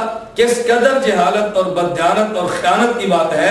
حکیم الامت تھانوی رحمہ اللہ نے قطعاً یہ مسئلہ پورے بہشتی زیور میں نہیں لکھا کہ اگر آدمی نماز کے دوران رو پڑے آنسو نکلنے سے وضو ٹوٹ جاتا ہے، کہیں نہیں لکھا۔ حکیم الامت تھانوی تو فرما رہے ہیں اگر آنکھ کے اندر دانہ ہو وہ ٹوٹ جائے یا آدمی خود توڑ دے اور اس کی وجہ سے جو پانی باہر نکلا اب اس کا وضو ٹوٹ جائے گا۔ حکیم الامت تھانوی نے مسئلہ الگ لکھا ہے۔ حدیث میں نبی پاک صلی اللہ علیہ وسلم کے آنسو کا مسئلہ الگ ہے، کہاں آنسو آنکھوں سے بہنا اور کہاں آنکھ کے اندر دانے کا ٹوٹنا اور اس پانی کا باہر نکلنا، دونوں پانیوں میں زمین و آسمان کا فرق ہے۔ یہ خیانت اور یہ بددیانتی تمہیں ہی مبارک ہو۔ عجیب بات یہ ہے، چاہیے یہ تھا کہ تم یہاں حرم کے قرب و جوار یا سعودیہ جدہ ریاض وغیرہ میں اگر لوگ دین سیکھنے کے لیے پاکستان سے یہاں تشریف لائیں تو تم ان کو دلائل کے ساتھ قرآن و سنت کی بات بتاتے تاکہ لوگ شریعت پر عمل کرتے، لیکن تم نے ان لوگوں کو جن میں دین کی درد ہے، دین کی محبت ہے اور دین کے ساتھ عشق ہے لیکن ان کے پاس دینی علم نہیں تھا، ان سادہ عوام کو حکیم الامت تھانوی کے مسائل بتا کر غلط اپنے اضافے اور حاشیے کر کے امت کو گمراہ کرنے کی کوشش کی ہے۔ معراج ربانی صاحب، میں تمہیں اب بھی مشورہ دیتا ہوں اپنی اس روش اللہ کے لیے باز آ جاؤ، خدا کی اس خیانت کو چھوڑ دو، ورنہ تمہارا گمراہ ہونے کا اور اس امت کے گمراہ ہونے کا، ان کو گمراہ کرو گے، گمراہ کرنے اور گمراہ ہونے کا وبال تمہاری گردن پر ہوگا۔ اتنا بڑا گمراہی کا وبال تم قیامت کے دن شاید نہ اٹھا سکو۔ میں اپنی عوام سے بھی گزارش کروں گا اس قسم کے لوگوں سے خود کو محفوظ رکھیں اور حقائق پہ نظر رکھیں، حقائق پہ۔ اور معراج ربانی سے بھی کہوں گا کہ تم امت کو گمراہ کرنے کا بوجھ اپنی گردن پہ لے کے اپنی آخرت کو تباہ مت کرو۔ اللہ پاک تمہیں سمجھنے کی توفیق عطا فرمائے۔ کلام مجید جزدان یا رومال میں لپٹا ہوا ہو یا اس پر کپڑے وغیرہ کی چولی پڑی ہو اور جلد کے ساتھ سلی ہوئی نہ ہو بلکہ الگ ہو کہ اتارنے سے اتر سکے تو اس حال میں وہ حیض اور نفاس والی عورت قرآن مجید کو چھو سکتی ہے، اٹھا سکتی ہے۔ اور کہتے ہیں جس کا وضو نہ ہو، مسئلہ نمبر 2، جس کا وضو نہ ہو اس کو کلام مجید کا چھونا درست نہیں ہے۔ یہ دیکھیں دونوں الٹی متضاد باتیں۔ وہ حیض اور نفاس والی ہے، اس کے اوپر جزدان لگا ہے، وہ چھو سکتی ہے، لیکن بے وضو اگر آپ ہیں تو آپ نہیں چھو سکتے۔ یہ کون سی الٹی عقل ہو گئی بھائی؟ جس میں غسل فرض ہے اس میں چھونا جائز ہے اور جس میں غسل فرض نہیں وضو اس میں چھو سکتی ہے۔ سنو گرامی قدر سامعین، آپ نے ایک اور معراج ربانی کی بددیانتی اور خیانت کا مظاہرہ کیا۔ حضرت حکیم الامت تھانوی رحمہ اللہ نے جو بہشتی زیور میں مسئلہ تحریر فرمایا، پہلے اس مسئلے کو سمجھیں۔ مسئلہ یہ ہے، ایک عورت وہ ہے جو حائضہ ہے یا ایک عورت وہ ہے جس کا وضو نہیں۔ قرآن کریم یہ مثال کے طور پر سامنے موجود ہے۔ اہل سنت والجماعت کا مسلک یہ ہے، ناپاک بدن کے ساتھ قرآن کریم کو چھونا گناہ ہے، لیکن اگر ناپاک ہو اس کی صورت کیا ہے، عورت اس کو حیض آ جائے، عورت ہو یا مرد ہو اور بے وضو ہو اور قرآن کریم کو چھونا چاہیں، قرآن کریم کو بغیر کسی غلاف بغیر پردے اور بغیر کسی حائل کے محدث ناپاک بدن والے شخص کے لیے خواہ اس کا وضو نہ ہو، خواہ وہ جنبی ہو، خواہ عورت حائضہ اور نفاس والی ہو، اس کے لیے چھونا جرم ہے۔ حکیم الامت تھانوی رحمۃ اللہ علیہ فرماتے ہیں اگر حائضہ عورت قرآن کریم کو چھونا چاہے تو وہ چادر کے ساتھ چھوئے، پردے کے ساتھ چھوئے، جزدان وجود ہو اس کا خیال کرے، لیکن اگر بے وضو ہو قرآن کریم نہ چھوئے، مطلب یہ کہ بغیر حائل، بغیر کپڑے اور بغیر پردے کے چھونا بے وضو آدمی کے لیے ناجائز اور گناہ ہے۔ اب حکیم الامت تھانوی رحمہ اللہ مسئلہ تو یہ بیان کیا، لیکن معراج ربانی نے بددیانتی اور خیانت کا مظاہرہ یوں کیا، کیا کہ حکیم الامت تھانوی فرماتے ہیں حائضہ عورت کے لیے تو قرآن کریم کو چھونا جائز ہے اور بے وضو کے لیے قرآن کریم کو چھونا جائز نہیں۔ بھائی حضرت حکیم الامت تھانوی جو مسئلہ بیان فرماتے ہیں وہ مسئلہ سمجھو۔ حکیم الامت تھانوی فرماتے ہیں حائضہ عورت کے لیے قرآن کریم کو جزدان، قرآن کریم کو کپڑے کی چولی، قرآن کریم کو رومال کے ساتھ چھونا جائز ہے۔ حضرت حکیم الامت تھانوی نے حائضہ کے لیے بغیر رومال اور بغیر کپڑے کے چھونے کے قطعاً جواز کی بات نہیں کی، اور بے وضو آدمی کو جو کہا قرآن کریم چھونے منع کیا وہ بغیر حائل کے چھونے سے منع کیا۔ مسئلہ تو یہ تھا، مگر معراج ربانی نے خلط مل اور دجل سے کام لیتے ہوئے حکیم الامت تھانوی پہ الٹا الزام لگا دیا۔ اور یہ مسئلہ جو حضرت حکیم الامت تھانوی رحمۃ اللہ علیہ نے بہشتی زیور میں بیان فرمایا ہے، اسی مسئلے کو سعودی بہت بڑے عالم نے اسی مسئلے کو اسی انداز میں لکھا، اور یہ سعودی عالم جسے شیخ صالح فوزان کہا جاتا ہے، یہ سعودی عالم وہ ہیں جو مشہور سعودی عالم ہیں اور ڈاکٹریٹ تک کی اعلیٰ تعلیم حاصل کی ہے، اور سعودی عرب کی درج ذیل اعلیٰ کمیٹیوں کے ممبر ہیں، دار الافتاء کی فتویٰ کمیٹی، رابطہ عالمی اسلامی کی فقہ کمیٹی، حیات کبار العلماء کے رکن، اور یہ وہی سعودی صالح فوزان شخص ہیں کہ اگر ڈاکٹر لقمان سلفی کو چندہ لینے کے لیے اسی صالح فوزان کی تزکیہ اور ان کے رکے کی ضرورت پڑی ہے، ان کو ان القابات سے یاد کیا ہے۔ کہتا ہے صاحب المعالی الداعیۃ الکبیر الشیخ صالح بن فوزان الفوزان عضو ہیئت کبار العلماء۔ میں معراج ربانی صاحب سے پوچھتا ہوں کیا سعودی علماء کے یہ القابات محض چندہ وصول کرنے کے لیے ہیں، یا اگر یہ سعودی جیت علماء فتویٰ دیں تو تم ان کے فتوے بھی قبول کرو گے؟ جو فتویٰ اور مسئلہ حکیم الامت اشرف علی تھانوی رحمہ اللہ نے بہشتی زیور میں دیا ہے، اور معراج ربانی نے اس کا استہزاء اور مذاق اڑایا ہے اور خیانت کے ساتھ امت کے سامنے پیش کیا ہے، بالکل یہی فتویٰ شیخ صالح الفوزان نے فتاوی علماء البلد الحرام صفحہ نمبر 448 کے اندر درج کیا ہے۔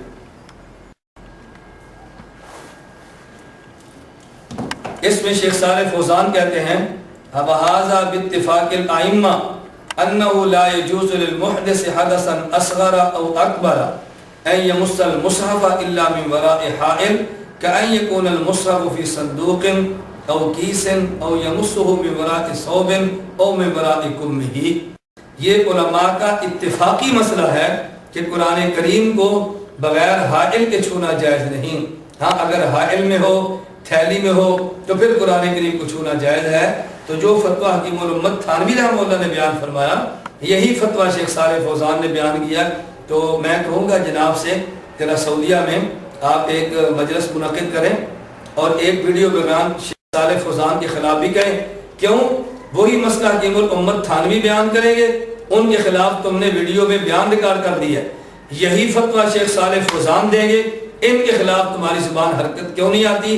صالح فوزان کے خلاف بولنے سے سعودیہ سے لیے جانے والے چندوں پہ حرف آئے گا، سعودیہ سے لیے جانے والے پیسے پر حرف آئے گا، تو جب چندہ لینا ہو پھر انہی کا القاب لکھو، مسئلہ بیان کرنا ہو حکیم الامت تھانوی کو تنقید کا نشانہ بناؤ۔ یہ بددیانتیاں اور یہ خیانتیں معراج ربانی کو مبارک ہوں۔ میں اپنی سادہ لو اور محترم سامعین سنیوں مسلمانوں سے گزارش کروں گا آپ حضرات ان کے دھوکوں سے بچے اور ان دلائل کو سامنے رکھتے ہوئے ان کے بیانات کو سماعت فرمائیں تاکہ اللہ کے دجل اور فریب سے آپ حضرات کو روزہ دار بھولے سے خامند سے ہم بستر ہو جاوے، کوئی عورت بھولے سے روزے سے ہے اور بھولے سے شوہر سے ہم بستری ہو جاوے تو اس کا روزہ نہیں جاتا ہے۔ میں کہتا ہوں کھانا پانی آدمی بھولے سے کھا لیتا ہے، لیکن یہ کاریکرم بھولے سے ہوتا ہے؟ یہ میں سمجھتا ہوں مظفر نگر دیوبند والوں کی عجیب الٹی چال ہے. ارے اگر بیوی کو یاد نہیں رہا تو مرد کو تو یاد رہے گا کہ میں روزے سے ہوں, ہے کہ نہیں؟ یہ سوال, یہ مسئلہ شیخ, یہ مسئلہ ہے ابو ماجد. یہ حکیم الامت کی پڑیا. مجھے ہنسی آئی کہ یہ کام بھولے سے ہوتا ہے. گرامی قدر سامعین, ابھی آپ حضرات نے استہزاء اور مذاق سے مات کیا معراج ربانی کا. میں یہ سمجھتا تھا کہ شاید یہ جاہل اور خائن ہے. اس کی اس گفتگو سننے کے بعد مجھے اندازہ ہوا کہ یہ خائن اور جاہل کے ساتھ مسخرہ بھی ہے. ہمارے یہاں پنجاب میں کہتے ہیں بے روپیہ ہے, بلکہ ہمارے یہاں پنجاب میں کہتے ہیں مراسی اور ڈوم ہے. یعنی علماء کی بات کو نقل کر کے استہزاء اور مذاق اڑانا اور پھر مجمع کو خطاب کر کے بات کی جا رہی ہے. مسئلہ جو اس نے بیان کیا وہ آپ نے سماعت کر لیا ہے. حکیم الامت حضرت تھانوی رحمۃ اللہ علیہ نے بہشتی زیور یہ صفحہ نمبر 226 پہ یہ بات نقل کی ہے. مسئلہ موجود ہے, لیکن معراج ربانی صاحب مذاق اور استہزاء کے ساتھ یہ بات کہتے ہیں بھلا بھولے سے بھی جمع ہو سکتا ہے, کھانا پینا تو بھول کر ہو سکتا ہے, بھلا یہ جمع والی کاریگری یہ بھولنے سے ہو سکتی ہے.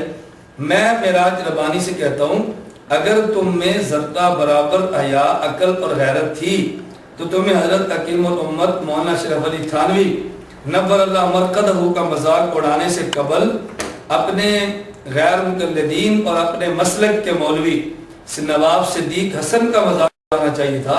نواب صدیق حسن نے یہ مسئلہ الروضۃ الندیہ صفحہ نمبر 297 پر یہ مسئلہ نقل کیا. صفحہ نمبر 297.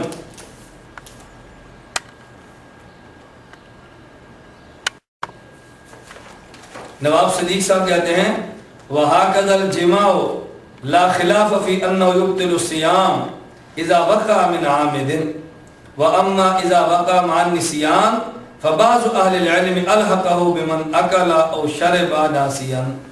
اگر جان بوجھ کر کسی نے ہم بستری کر لی تو روزہ ٹوٹ جائے گا, لیکن اگر کسی نے بھول کر جمع کر لیا, بھول کر ہم بستری کر لی, تو بعض اہل علم کہتے ہیں اس کا وہی حکم ہے جو کسی نے بھول کر کھا لیا اور بھول کر پی لیا. تو معراج ربانی کہہ رہا تھا بھلا آدمی بھول کر کھا پی تو سکتا ہے, بھول کر یہ کام بھی کر سکتا ہے. اور پھر مذاق اڑا حکیم الامت مولانا تھانوی کا. اگر معراج ربانی آپ نے مذاق اڑانا تھا حکیم الامت مولانا اشرف علی تھانوی کا, تو آپ مذاق اڑاتے نواب وحید الزمان حیدرآبادی کا, جس نے کتاب لکھی ہے کنز الحقائق. آپ ذرا کتاب کے نام پہ غور کریں, کنز الحقائق من فقہ خیر الخلائق. اب خیر الخلائق کون ہے؟ نبی کریم صلی اللہ علیہ وسلم کی ذات گرامی. کہتے ہیں خیر الخلائق شخص کی فقہ میں سے. میں یہ کنز الحقائق تمہارے سامنے بیان کر رہا ہوں, یہ حقائق کا خزانہ ہے. اس کے صفحہ نمبر 47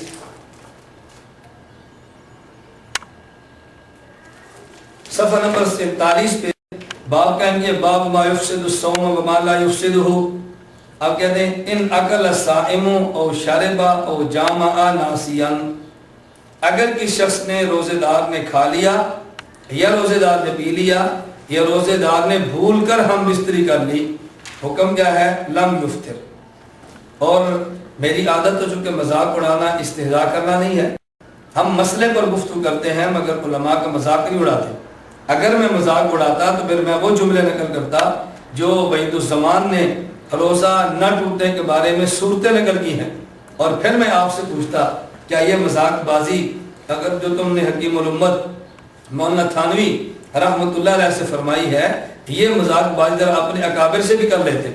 میں یہ عرض کر رہا ہوں کہ معراج ربانی نے اس جملے کو نقل کرنے کے بعد سامعین سے کہا کہ یہ مظفر نگر اور دیوبند کا قضیہ ہے. میں کہتا ہوں تمہاری معلومات کے لیے یہ مظفر نگر اور دیوبند کا نہیں, یہ بھوپال اور حیدرآباد کا بھی ہے.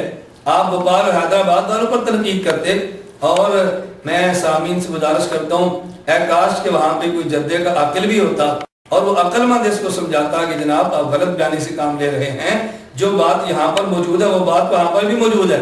اسی لیے معراج ربانی نے اپنے سامعین کو خطاب کرتے ہوئے ابو ماجد شیخ کا تو نام لیا لیکن عاقل کو نظر انداز کر دیا کہ کہیں ایسا نہ ہو کہ اس استہزاء اور مذاق کا جب جواب آئے تو جواب میں بھی سنوں اور عاقل بھی سنیں. میں جدے میں رہنے والے ان کی اسی عاقل سے گزارش کروں گا کہ جب یہ تمہارے ملا اور یہ تمہارے مولوی یہ بیروپیے بن کے مذاق استہزاء اڑائیں تو کم از کم تم ان کو سمجھانے کی کوشش کرو. اگر علم نہیں اپنے تم نام کا حیا کر لو, انہیں سمجھاؤ یہ بات کہ اکابر علماء اور مسلک کے علماء کا یوں استہزاء اور مذاق نہیں کیا کرتے. تو محترم سامعین, میں آپ سے گزارش کروں گا, آپ حضرات پڑھے لکھے سمجھدار اور ماشاءاللہ اہل علم لوگ ہیں, آپ حضرات خود سماعت فرمائیں. اس قدر گھٹیا حرکت کرنے والا, مسئلے نقل کر کے علماء کا مذاق اڑانے والا اور بھروپیا بن کے اس پہ تبصرے کرنے والا, کیا یہ شخص دائی اور مبلغ ہو سکتا ہے؟ ایسے شخص کو نبی کریم صلی اللہ علیہ وسلم کا حقیقی وارث قرار دیا جا سکتا ہے؟ میں معراج ربانی سے بھی گزارش کروں گا, علماء کا استہزاء مت اڑاؤ.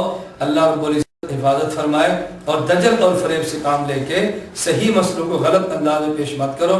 اللہ تمہیں بھی ہدایت عطا فرمائے, اللہ سامعین کو تمہارے شر سے محفوظ فرمائے. نماز پڑھنے والے کے جسم پر کوئی کتا بیٹھ جائے اور اس کے منہ سے لعاب نہیں نکلتا ہے تو کوئی مذائقہ نہیں, نماز جائز. پھر پرویز مشرف اگر کتا لے کر بیٹھتا ہے تو کیوں چلاتے ہو تم لوگ مولویوں؟ آپ نے سنا اور دیکھا, معراج ربانی نے حکیم الامت تھانوی رحمہ اللہ کے بہشتی زیور کے مسئلے کو نقل کیا کہ نمازی پر کتا بیٹھ جائے لعاب نہ نکلتا ہو تو نماز جائز ہے. اس پر تبصرہ, اس پر استہزاء, اس کا مذاق اس انداز میں اڑایا. وہ بیان یہ کرنا چاہتا ہے گویا حکیم الامت تھانوی نے مسئلہ غلط بیان کیا. چاہیے تو یہ تھا اس کے خلاف میں قرآن و سنت سے دلائل دیتا, لیکن دلائل دینے کی بجائے مذاق اڑاتے ہوئے کہا کہ اگر تمہارے ہاں تو کتا نمازی پر بیٹھ جائے تو جائز ہے, اور پرویز مشرف اگر کتا اٹھائے تو اس پر کیوں تنقید کرتے ہو؟ ارے جاہل, حکیم الامت تھانوی رحمہ اللہ نے یہ نہیں فرمایا کہ تم کتا اٹھا لیا کرو, نماز میں کتے کو گود میں بٹھایا کرو, ایسا کرنا کو باعث اجر و ثواب ہے. حکیم الامت تھانوی رحمہ اللہ نے تو مسئلہ نقل کیا, اگر آدمی پر کتا بیٹھ جائے بھلا کیسے بیٹھے گا؟ آدمی نماز میں تشہد کی حالت میں بیٹھا ہے, پالتو کتا آئے اور اس کی گود میں بیٹھ جائے تو کتا تو بیٹھ گیا. اس حالت میں نماز فاسد ہوگی یا نماز نہیں ہوگی؟ حکیم الامت تھانوی رحمہ اللہ فرماتے ہیں نماز ہو جائے گی. اس پر معراج ربانی نے اعتراض کیا اور مذاق اڑایا, جبکہ نواب وحید الزمان بہشتی زیور لکھے جانے سے کئی سال قبل اپنی کتاب نظر الابرار جلد نمبر 1 صفحہ نمبر 30 پہ تحریر کرتے ہیں. آپ ذرا نواب وحید الزمان کا تحریر کردہ مسئلہ بھی پڑھیں. حضرت تھانوی رحمہ اللہ تو یہ کہتے ہیں کہ اگر نمازی پر کتا بیٹھ گیا تو نماز جائز ہے. کہتے ہیں وَلَا تَفْسُدْ صَلَاةُ حَامِلِهِ, نماز میں کتا اٹھا کر نماز پڑھنے والے کی نماز بھی فاسد نہیں ہوتی. ایک ہے کتے کا بیٹھ جانا, ایک ہے کتے کو اٹھا کے نماز پڑھنا, دونوں میں کتنا فرق ہے. حکیم الامت تھانوی رحمہ اللہ فرمائے کہ کتا اٹھا کر نماز پڑھی تو نماز ہو گئی, تمہیں اعتراض ہوا. نواب وحید الزمان کہتے ہیں کتا اٹھا کے نماز پڑھی تو نماز ہو گئی, لیکن اس پر تمہیں کوئی اعتراض نہیں ہوا, اس کی تم نے کوئی تردید نہیں کی. بلکہ گرامی قدر سامعین آپ حیران ہوں گے, اس سے بڑھ کر نواب وحید الزمان نظر الابرار صفحہ 30 پہ سے کتے کے متعلق تحریر کرتے ہیں. کہتے ہیں وَيُتَّخَذُ جِلْدُهُ مُسَلَّى, کہ کتے کی کھال کو مسلح بنایا جا سکتا ہے, وَدَلْوًا, ڈول بنایا جا سکتا ہے, وَلَوْ سَقَطَ فِي الْمَاءِ وَلَمْ يَتَغَيَّرْ لَا يَفْسُدُ الْمَاءِ, اگر کتے کی کھال یا یہی کتا اگر کتے کی کھال گر گئی کہاں پانی میں اور تغیر نہیں آیا تو اس سے پانی فاسد نہیں ہوگا. کتا پانی میں گرا, کتا ابھی کتا یا پانی متغیر نہیں ہوا تو کہتے ہیں پانی فاسد نہیں ہوا. وَإِنْ أَصَابَ فَمُهُ الْمَاءِ, اگرچہ اس کو کتے کے منہ کو پانی لگ گیا پانی تب بھی فاسد نہیں. وَقَدَ الثَّوْبُ لَا يَنْجِسُ بِانْتِفَاضِهِ بَلَا بَعْضُهُ, اگر وَلَا الْعُضْوُ, اگر کتے نے اپنے بدن کو جھاڑا اور یہ چھینٹیں کپڑے پر لگ گئیں تب کپڑے بھی ناپاک نہیں. اگر یہ چھینٹیں بعض جسم کو بعض کپڑے پر لگ گئیں بعض کپڑا بھی ناپاک نہیں. اگر عضو کو لگ گئیں تب بھی ناپاک نہیں. وَلَوْ أَصَابَهُ رِيقُهُ, اور اگرچہ کتے کا لعاب لگا تب بھی یہ کپڑا پاک, تب بھی یہ جسم پاک. عجیب بات یہ ہے حکیم الامت تھانوی رحمت اللہ علیہ صرف اتنا مسئلہ تحریر کریں, حکیم الامت تھانوی رحمت اللہ علیہ صرف اس قدر مسئلہ تحریر فرما دیں کہ کتا نمازی پر بیٹھ جائے تو نماز ہو جاتی ہے, تمہیں اعتراض ہوا اس قدر مسئلہ لکھنے سے معراج ربانی جیسے جاہل شخص کے پیٹ میں مروڑ اٹھا، لیکن وحید الزمان نے جو اس قدر مسائل کتے کے متعلقہ لکھ دیے، اس پر تبصرہ کیوں نہیں، اس پر ریکارڈنگ کیوں نہیں، اس کے خلاف گفتگو کیوں نہیں؟ میں اس لیے کہتا ہوں معراج ربانی، اگر تمہارے علم میں اپنے اکابر کی کتب نہیں، کتب ہم سے لو، ان کا مطالعہ کرو۔ اگر تمہارے علم میں ہے پھر بددیانتی مت کرو، ذرا ان اپنے اکابر اہل حدیث، اپنے اکابر غیر مقلدین کے خلاف بھی کوئی کیسٹ ریکارڈ کروا دو۔ تو یہ شخص جاہل ہے کہ جو اپنے اکابر کی کتب سے نابلد اور ناواقف ہے، یا خائن اور بددیانت ہے کہ اپنے اکابر کی کتب میں یہ مسئلے درج ہونے کے باوجود ان کے خلاف کوئی گفتگو نہیں کرتا۔ میں نے اس لیے گزارش کی ہے سامعین، آپ بہشتی زیور کو بھی دیکھیں، نزل الابرار کو بھی دیکھیں، بہشتی زیور کو بھی دیکھیں، عرف الجادی کو بھی دیکھیں، بہشتی زیور کو بھی دیکھیں، کنز الحقائق کو بھی دیکھیں، دونوں کتب میں دیکھیں۔ اگر مسئلہ تم نے بہشتی زیور کو چھوڑ کے غیر مقلدین کا لینا ہے تو یہ مسئلے اور اس سے زیادہ جو تمہارے یہاں قابل اعتراض مواد ہے ان کتب میں بھی موجود ہے، کیا تم ان پر بھی اسی طرح تبصرہ کرنا پسند کرو گے، مذاق اڑانا پسند کرو گے، ان کا استہزاء کرنا پسند کرو گے؟ اللہ رب العزت تمہیں جہالت سے نکال کے علم کی دولت دے، اللہ خیانت سے محفوظ رکھ کے تمہیں امانت کی نعمت۔ دو قسم کے دینی مسائل موجود ہیں۔ نمبر ایک وہ مسائل جو کہ قرآن مجید اور احادیث صحیحہ کے صراحتاً خلاف، قرآن مجید کے بھی خلاف ایسے مسائل بیان کیے گئے ہیں، اور یہ دعویٰ ہے، اور یہ دعویٰ کوئی دعویٰ نہیں ایسا کہ بڑھ ہو، نہیں، میں ابھی بتاتا ہوں انشاءاللہ، اور احادیث صحیحہ کے خلاف، نمبر ایک۔ نمبر دو وہ مسائل کہ جن کے سلسلے میں شریعت سازی کی گئی ہے، یعنی نہ قرآن میں ہے نہ حدیث میں ہے بلکہ شریعت بنائی گئی ہے اپنی طرف سے۔ استغفر اللہ۔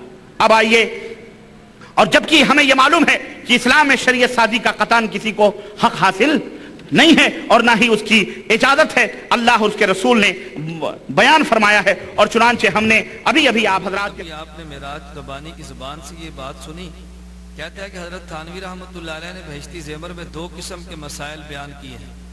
بعض وہ مسائل جو قرآن حدیث کے خلاف ہیں، من گھڑت روایات ہیں، من گھڑت قصے ہیں، اور بعض مسائل وہ ہیں کہ جو قرآن حدیث میں موجود نہیں اور حضرت تھانوی رحمۃ اللہ نے لکھے ہیں۔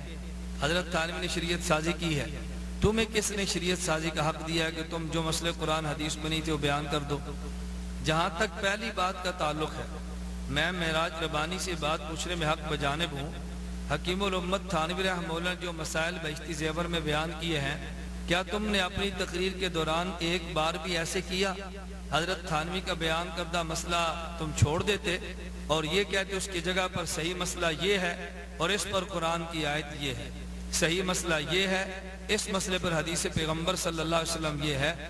تمہیں اتنی ہمت تو نہ ہوئی کہ مسئلہ اس کی جگہ پہ امت کو دیتے اور اس پر آیت یا حدیث مبارک پیش کرتے؟ اعتراض پہ اعتراض کرتے چلے جانا، دجل پہ دجل سے کام لیتے ہوئے محض اعتراضات کرنے بہت آسان ہیں، مگر امت کو مسائل کا حل پیش کرنا کم از کم معراج ربانی جیسے جاہل کے شخص کے بس میں نہیں ہے۔ دوسری بات معراج ربانی نے یہ کی کہ جو مسئلہ قرآن حدیث میں نہیں اس مسئلے کو بیان کرنا شریعت سازی ہے۔ میں بڑی معذرت کے ساتھ معراج ربانی سے پوچھنا چاہتا ہوں، اگر کسی مسئلے کا شریعت میں قرآن حدیث میں پہلے سے بیان نہ ہونا اور بعد میں اس مسئلے کو بیان کرنا شریعت سازی ہے، تو مجھے یہ بتاؤ کہ تم اپنی اس کتاب نزل الابرار، جس کتاب کو نواب وحید الزمان تحریر کر رہے ہیں، نزل الابرار کے صفحہ 23 پہ نواب وحید الزمان نے مسئلہ تحریر کیا، اور آپ ناظرین اس مسئلے کو سنیں اور دیکھیں اور شرم سے سر جھکاتے جائیں کہ اس قدر مسائل بیان کیے گئے، اس کو کسی نے شریعت سازی نہیں کہا۔ وحید الزمان صاحب لکھتے ہیں، فَلَوْ أَدْخَلَ الْجِنِّيُّ حَشْفَةً فِي فَرَجِ الْمَرْأَةِ وَلَمْ تَرَهُ وَلَمْ تُنزِلْ لَا يَلْزَمُ عَلَيْهَا الْغُسْلُ۔ اگر کسی جن نے عورت کی شرمگاہ میں حشفے کو داخل کیا، عورت نے دیکھا نہیں، اس عورت کا انزال بھی نہیں ہوا، اس عورت پر کوئی غسل نہیں۔ بتاؤ یہ مسئلہ کس قرآن کی آیت میں موجود ہے؟ بتاؤ یہ مسئلہ حدیث مبارک کی کون سی حدیث کے اندر موجود ہے؟ اگر یہ مسئلہ قرآن کریم کے اندر بھی نہیں اگر یہ مسئلہ حدیث پیغمبر صلی اللہ علیہ وسلم کے اندر بھی نہیں، اور پھر یہ مسئلہ وحید الزمان نے نزول الابرار میں بیان کیا، تم نے کیوں وحید الزمان کی گرفت نہیں کی؟ کہو نا شریعت سازی ہے، کہو یہ شریعت کے خلاف ہے، کہو اس کو شریعت سازی کی بنیاد پہ تمہیں مجرم کہنا چاہیے تھا، لیکن ایک مرتبہ بھی تمہاری زبان وحید الزمان صاحب کے خلاف حرکت میں نہیں آئی۔ اور یہی وحید الزمان صاحب اپنی کتاب کنز الحقائق صفحہ نمبر 233 پہ تحریر کرتے ہیں، آپ ذرا مسئلہ سماعت فرمائیں۔ کنز الحقائق صفحہ نمبر 233، اور بڑی یعنی تعجب ہمیں ہوتا ہے کہ مسئلہ بیان کرتے ہوئے طرز کیسا اختیار کیا۔ اب اس پر تبصرہ کم از کم کرنا میرے بس پہ نہیں، معراج ربانی جیسا مسخرہ شخص ہی اس مسئلے پر صحیح انداز میں تبصرہ کر سکتا ہے، مگر اس پر اس کا مسخرہ پن بالکل جواب دے جائے گا۔ کیوں؟ اب اپنے گھر کی بات آئی ہے۔ مسئلہ سماعت فرمائیے۔ کہتے ہیں وَلَا وِبْتَلَعَ الصَّائِمُ بُسَاقَ مَحْبُوبِهِ يَقْضِي وَلَا يُكَفِّرُ۔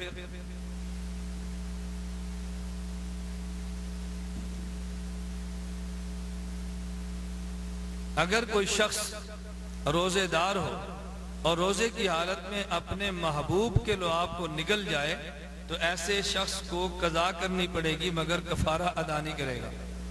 محبوب کا لعاب نکل گیا روزے کی حالت میں، قضا ہے، کفارہ نہیں۔ اچھا اگر محبوب نہ ہو اور پھر کہتا ہے وَقَضَا فِي غَيْرِ مَحْبُوبِهِ، یہ مسئلہ محبوب کے لیے بھی ہے اور غیر محبوب کے لیے بھی ہے۔ روزے کی حالت میں اگر لعاب کو نگلا تو اس پر قضا ہے، کفارہ نہیں۔ اب اگر معراج ربانی کی زبان ہوتی تو میں سمجھتا ہوں معراج ربانی اس پر تبصرہ شاید یوں کرتا کہ وحید الزمان صاحب یہ دعوت دے رہے ہیں کہ روزے کی حالت میں محبوب کا لعاب نگل لیا کرو، روزے کی حالت میں سڑک پہ چلتے غیر محبوب پکڑ کے اس کا لعاب نگل لیا کرو۔ وہ زبان ہوتی تو شاید تبصرہ یہ ہوتا۔ میں اس پر تبصرہ کیے بغیر معراج ربانی کو دعوت دیتا ہوں کہ جناب کسی کیسٹ میں ذرا وحید الزمان کے مسئلے پر بھی تبصرہ کریں اور لوگوں کو بتائیں کہ حیدرآباد کے فقیر نے یہ مسئلہ یوں تحریر کیا ہے، لیکن اس پر تمہاری زبان حرکت میں نہیں آئے گی۔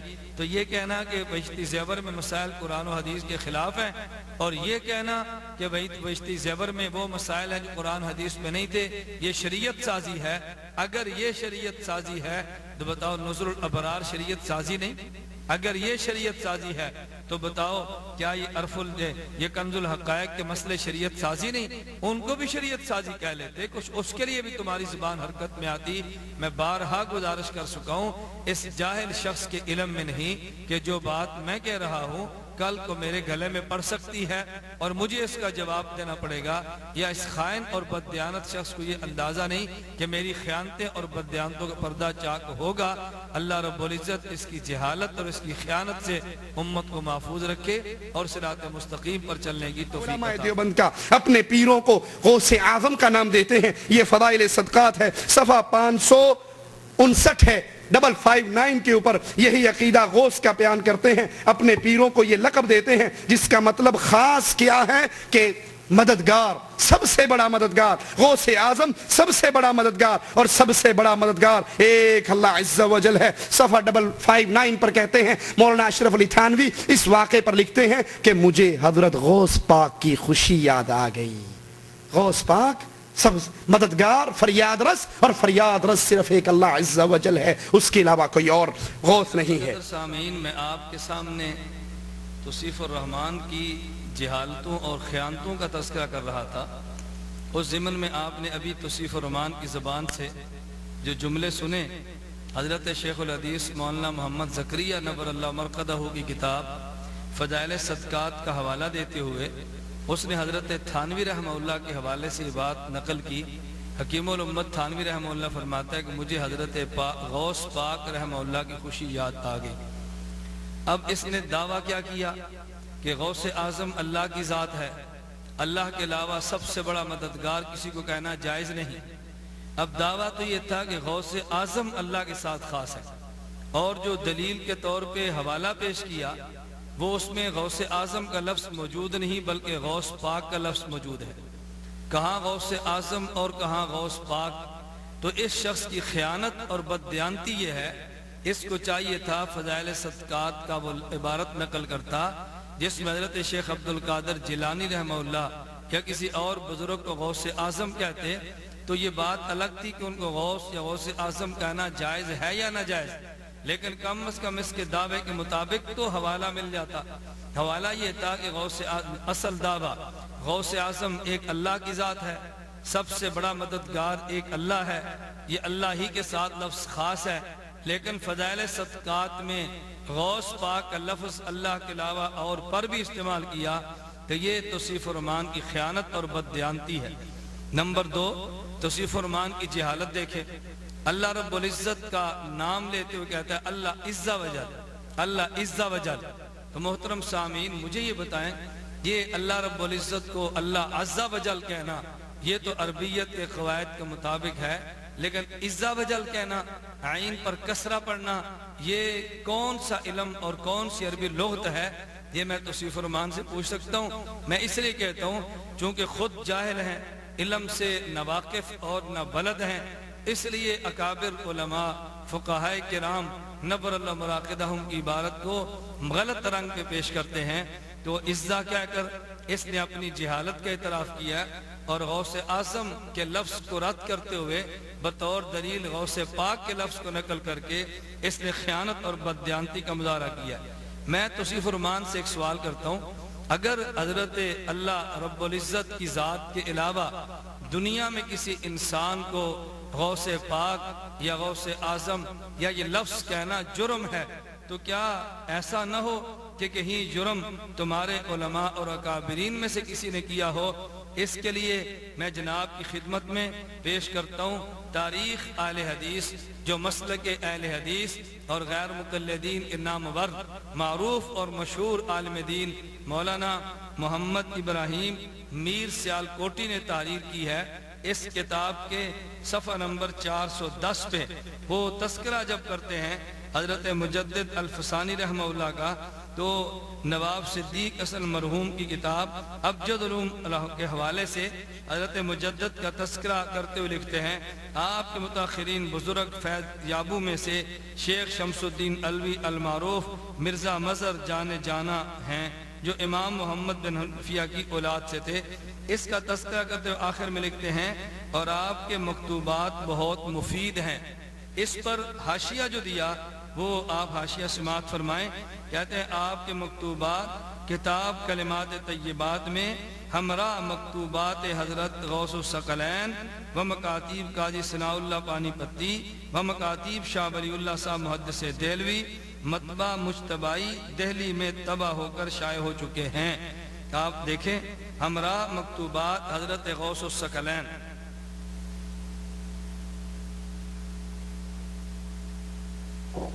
تاریخ اہل حدیث صفحہ نمبر 410۔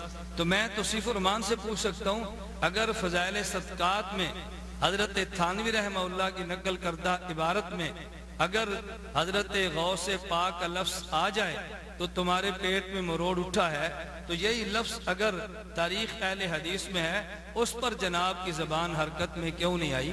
تو میں کہنا چاہیے تھا، تردید کرنی چاہیے تھی، تاریخ اہل حدیث کا نوٹس لینا چاہیے تھا اور محمد ابراہیم سیالکوٹی کا رد کرنا چاہیے تھا اور کہنا چاہیے تھا کہ انہوں نے اللہ کے لیے مخصوص نام جو تھا وہ بندوں کے لیے ثابت کیا ہے، اور تم اپنے دجل کا مظاہرہ کرتے ہوئے جس طرح معصومانہ لہجے میں امت کو گمراہ کرنے کے لیے اپنا تکلف اور تسنع کے ساتھ لہجہ تم بناتے ہو، ترا تم یہاں بھی تسنع سے کام لے کر کہتے نا کہ میرے بھائیوں میں تمہیں ایک ایسے شخص کے غلط عقائد سے محفوظ رکھنا چاہتا ہوں، میرا کوئی اور مقصد نہیں ہے، لیکن ان کے بارے میں تمہاری زبان حرکت میں نہیں آئی۔ اور نواب وحید الزمان صاحب کی کتاب ہدیت المہدی صفحہ نمبر 37 آپ اس میں دیکھیں کہ نواب وحید الزمان صاحب نے کیا اللہ کی ذات کے علاوہ کسی اور کے لیے لفظ غوث کا تذکرہ جائز رکھا ہے یا وہ ناجائز قرار دیتے ہیں؟ یہاں صفحہ 37 پہ نواب وحید الزمان صاحب نے یہ بحث چھیڑی ہے کہ کون کون سے نام رکھنے مکروہ ہیں۔ اس پر بات کرتے ہوئے لکھتے ہیں، امت تسمیت بغلام علی او غلام حسین او غلام محی الدین او غلام محمد او غلام غوث و امثالها فجائزۃ بلا کراہۃ بنص الحدیث۔ صفحہ 37 کی عبارت ملاحظہ فرمائیں، جو بات میں سمجھانا چاہتا ہوں قارئین ذرا اس بات کو آپ سمجھیں۔ یہ وحید الزمان صاحب کہہ رہے ہیں کسی شخص کا غلام علی نام رکھنا، غلام حسین نام رکھنا، غلام محی الدین نام رکھنا، غلام محمد نام رکھنا، غلام غوث نام رکھنا اور اس جیسے اور کسی قسم کے نام رکھنے بغیر کسی کراہت کے جائز ہے۔ میرا سوال یہ ہے کہ ممکن ہے تمہیں یہ بات کہیں جو غلام غوث سے مراد تو ایسے ہی ہے کہ جیسے تم غلام الرحمن کہہ لو، غلام اللہ کہہ لو، غوث سے مراد اللہ کی ذات ہے۔ نہیں بھائی، غلام علی، غلام حسین، غلام محی الدین، غلام محمد، غلام غوث، اگر غوث سے مراد اللہ کی ذات ہو اس پر تو اشکال کی بات ہی کوئی نہیں ہے، اعتراض ہے ہی کوئی نہیں، اس کو بلا کراہت نقل کرنے کی ضرورت ہی نہیں تھی۔ تو غلام محمد، غلام حسین کے ساتھ غلام غوث وَأَمْثَالُهَا کہنا اس بات کی دلیل ہے کہ یہاں غوث سے مراد اللہ کی ذات کے علاوہ انسان ہے، جس کے لیے لفظ غوث کو جائز قرار دیا گیا۔ تم کہہ رہے تھے اللہ کی ذات کے علاوہ لفظ غوث ناجائز ہے، تمہارے مسلک کے عالم اور تمہارے مذہب کے رہنما وہ تو غلام غوث تک کہنے کی اجازت دے رہے ہیں، تو جناب کو ذرا اپنے گھر کی بھی خیر خبر لینی چاہیے تھی۔ اور ایک سوال میں توصیف الرحمان سے پوچھتا ہوں، اور یہ میرا سوال تمہارے ذمہ قرض ہے کہ یہ جو نواب وحید الزمان صاحب لکھتے ہیں بلا کراہت بنص الحدیث کہ حدیث کی روح سے ایسے نام رکھنا بلا کراہت جائز ہے، ذرا کسی وقت جناب وہ حدیث بھی ریکارڈ کرا دیں، اگر یہ عبارت غلط ہے اس کی تردید کر دیں، اگر یہ عبارت درست ہے وہ حدیث پڑھ کے سنا دیں تاکہ ہمیں بھی پتہ چلے کہ حدیث کے پر عمل کرنے کا دعویٰ کرنے والے غیر مقلدین کے پاس احادیث موجود ہیں یا محض عوام کو دھوکہ دینے کے لیے حدیث کا نام استعمال کیا جا رہا ہے۔ تو میں نے اس نشست میں 3 باتیں کی ہیں۔ نمبر 1 توصیف الرحمان کی جہالت، عزا کو عزا پڑھا۔ نمبر 1 خیانت، اس نے غوث اعظم کا دعویٰ کر کے بطور دلیل کے لفظ غوث پاک کو ذکر کیا۔ اور نمبر 3 جو میں نے سوال کیا کہ غوث الثقلین کا لفظ اللہ کی ذات کے علاوہ انسان کے لیے، یہ تمہاری کتاب تاریخ اہل حدیث میں موجود ہے۔ غلام غوث کا نام رکھنا یہ اس کا جواز بغیر کراہت کے تمہاری کتاب کے اندر موجود ہے۔ اگر یہ جرم ہے اس جرم کو تمہیں آشکار کرنا چاہیے تھا، اگر یہ جرم ہے امت کو بتانا چاہیے تھا، اگر یہ جرم ہے عوام کے سامنے اس کو نقل کرنا چاہیے تھا۔ حکیم الامت حضرت تھانوی رحمہ اللہ، حضرت شیخ زکریا نبر اللہ مرقدہ، ان کی بارات کو نقل کر کے ان پہ اعتراض کرنا، وہی جملے اپنے مسلک کے علماء کی کتب میں ہوں اس کو شیر مادر سمجھ کر ہڑپ کر جانا، یہ توصیف الرحمان جیسا جاہل اور خائن آدمی کر سکتا ہے، کم از کم اہل علم اور جانتدار آدمی سے اس کی توقع نہیں کی جا سکتی۔ تو میں آپ کو مشورہ دوں گا کچھ علم سے کام لو اور امانت سے کام لو، بددیانتیاں کر کے اپنے غلط مسئلہ کی اشاعت مت۔ کہتے ہیں کہ کتے کا لعاب نجس ہے اور کتا خود نجس نہیں، کتا خود نجس اور ناپاک، لیکن اس کا لعاب کیا ہے؟ نجس۔ محترم سامعین، آپ نے سنا کہ معراج ربانی نے حکیم الامت تھانوی رحمہ اللہ کے بہشتی زیور کے اس مسئلے کو نقل کیا کہ حکیم الامت تھانوی بہشتی زیور میں لکھتے ہیں کتے کا لعاب ناپاک ہے، کتا پاک ہے۔ گویا اس میں 2 مسئلے بیان کیے، نمبر 1 کتے کا پاک ہونا، نمبر 2 کتے کے لعاب کا ناپاک ہونا۔ حکیم الامت تھانوی رحمہ اللہ نے اگر کتے کو پاک کہا ہے تو نواب صدیق حسن خان مرحوم کے بیٹے نواب میر نور الحسن خان نے اپنی کتاب عرف الجادی صفحہ نمبر 10 پہ مسئلے کو بیان کیا اور بیان کرتے ہوئے تحریر کرتے ہیں، پس دعویٰ نجس عین بودن سگ و خنزیر و پلید بودن خمر دم مسفوح و حیوان مردار ناتمام است۔ خنزیر کے نجس العین ہونے کا دعویٰ کرنا اور کتے کے نجس العین ہونے کا دعویٰ کرنا اور شراب دم مسفوح اور مردار حیوان کے ناپاک ہونے کا دعویٰ کرنا ناتمام ہے۔ گویا آپ ان کو نجس اور ناپاک نہیں کہہ سکتے۔ حکیم الامت تھانوی رحمت اللہ علیہ اگر کتے کو پاک کہہ دیں، اس پر تم نے اعتراض کیا، تو جو نواب نور الحسن نے عرف الجادی میں کتے کو پاک کہا اس پر تم نے اعتراض کیوں نہ کیا؟ اور عجیب بات ہے کہ حکیم الامت تھانوی رحمہ اللہ نے محض کتے کو پاک کہا، نواب نور الحسن کتے کے ساتھ خنزیر کے ناپاک ہونے پر بھی انکار کر رہے ہیں۔